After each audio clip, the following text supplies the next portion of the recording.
চকরিয়ার ফাঁসিয়াখালী, কাকারা, সুরাজপুর, মানিকপুর সহ উপজেলার বিভিন্ন এলাকা জুড়ে গেল কয়েক বছরে তামাক চাষের রমরম অবস্থা, যার প্রভাবে পরিবেশের মারাত্মক ক্ষতি হচ্ছে।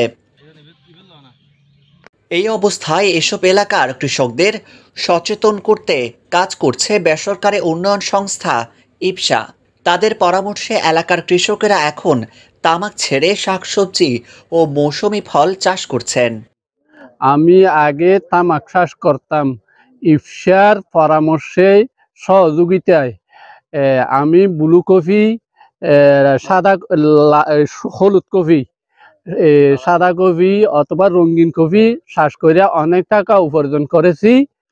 আগে তামাক চাষ করতেন বেশি অসুখ বিসুখ হয়েছি, ওই কফিগুলো গড়িয়া এখন অসুখ বিসুখ এই কেন কোনো রোগ নাই। আমি আগে তামাক চাষ করতাম, এখন ইপসার পরামর্শে আমি এই চাষ করছি, অনেক লাভবান হয়েছি।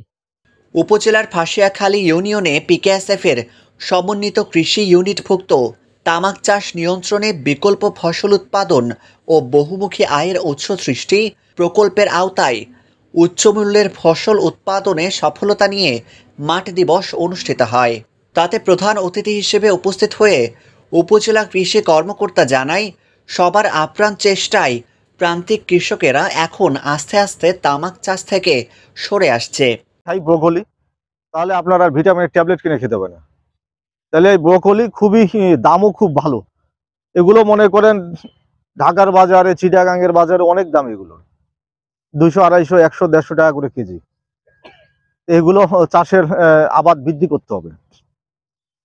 আপনি ধরেন এই মৌসুমে আলু না করে, অথবা মনে করেন যেই সবজিগুলোর দাম কম সেগুলো না করে কৃষকদের উদ্বুদ্ধ করতে ইপসার পক্ষ থেকে বিনামূল্যে সবজির বীজ, সার, কীটনাশক বিতরণ করেছে।